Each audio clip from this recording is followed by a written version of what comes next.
நாம் உதயசூரியன் சின்னத்தில் போட்டியிட சொன்னது மு.க.ஸ்டாலின் அவர்களுடைய பெருந்தன்மை என்று குறிப்பிட்டார்.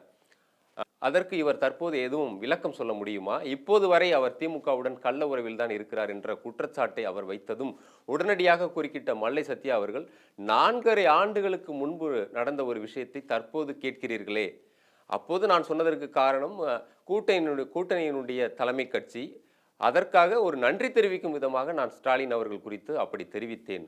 அதற்கு அபாண்டமாக இப்படி ஒரு குற்றச்சாட்டை தற்பொழுது வைக்கிறீர்களே என்று குறுக்கிட்டார்.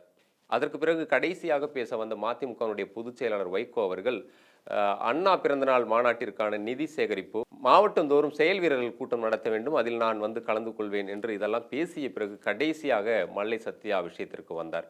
அதாவது அர்ஜுன்ராஜ் பேசிய போது உடனடியாக குறுக்கிட்டு மல்லை சத்யா ஒரு பதிலை தந்தார். 4½ ஆண்டுகள் கழித்து இப்பொழுது கேட்கிறீர்களே, அப்பொழுது நான் வந்து கூட்டணி கட்சியினுடைய தலைமை கட்சி என்ற முடிவில் ஒரு நன்றி தெரிவிக்கும் விதத்தில் எல்லாம் சொன்னேன் என்று விளக்கம் கொடுத்தார். ஆனால் நான் கேட்கக்கூடிய கேள்விகளுக்கெல்லாம் மல்லை சத்யாவால் தற்பொழுது பதிலளிக்க முடியுமா என்று அவர் கேட்டபோது மல்லை சத்யாவை அதிர்ந்துதான் போனார். ஏனென்றால் வைகோ அவர்களே தற்பொழுது மல்லை சத்யா மீது அடுக்கடுக்கான குற்றச்சாட்டுகளை அந்த கூட்டத்தில் அடுக்கியிருக்கிறார்.